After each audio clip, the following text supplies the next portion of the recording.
Hello everybody, Marcus Godwin here from St. Petersburg, Russia with the Shoom Vremeny Noise of Time blog.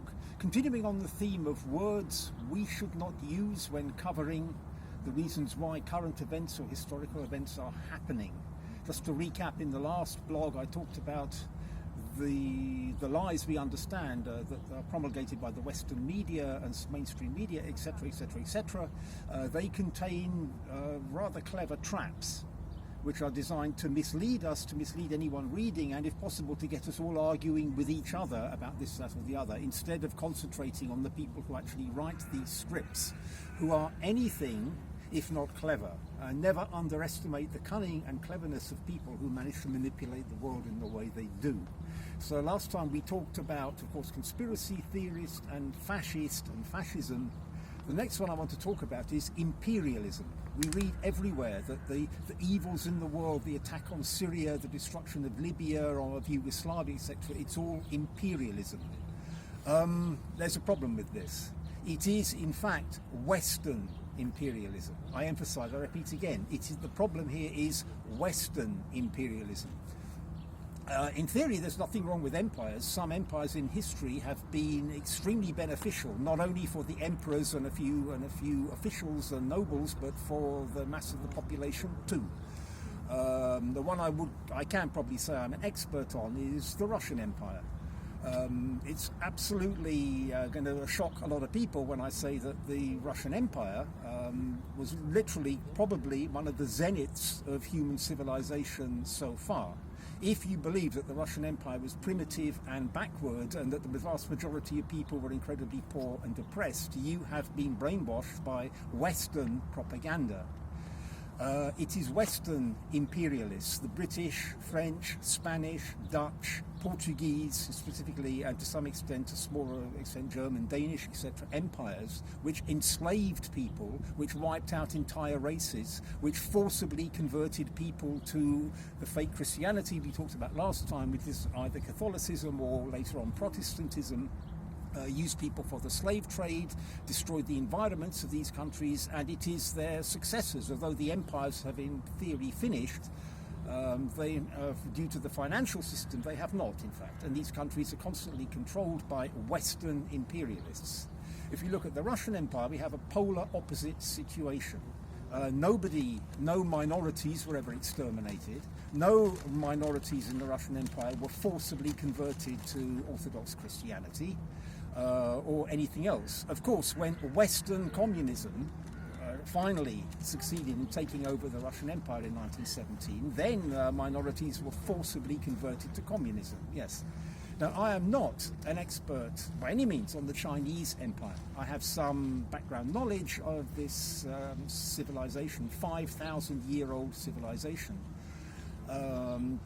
For sure, I strongly suspect from this knowledge I have and from reading other people's histories and articles that the Chinese Empire was the same. We've all been brought up with this propaganda that China, even since communism, is destroying Tibet, for example. It turns out pretty much to be, if not 100% untrue, then extremely untrue. The Chinese Empire was quite extraordinarily successful throughout history. It was a superpower for many of those 1,000 years. I saw a documentary about Chinese porcelain just talking about 200 years ago, where 70% of everything made in the world was made in China.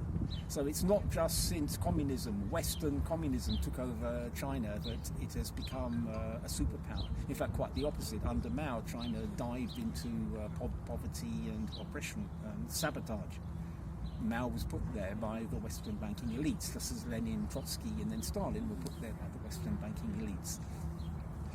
As far as the Russian Empire, it's worth emphasizing that it's not because Nicholas II was related to the King of England and actually physically looked like him, that they often wore uniforms and so on that seemed to be Western.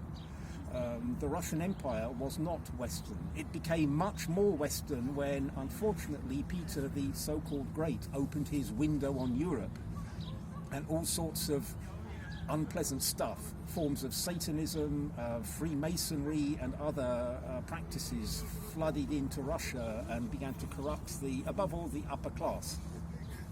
It didn't really corrupt the peasantry very much.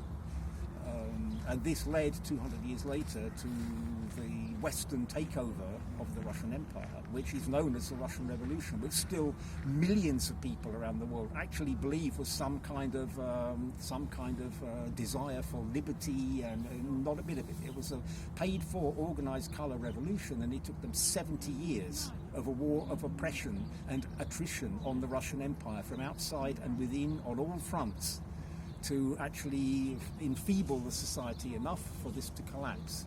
The Russian Empire was quite extraordinarily beneficial for its system, for its citizens, or subjects, if we can use this word. I'm not afraid of it at all. That is the prime enemy of the banking cabal. That is still what they are most afraid of today, is any resurgence of the traditional 1,000-year-old Russian Christian society, Orthodox Christian society. That is their number one enemy and their number one fear.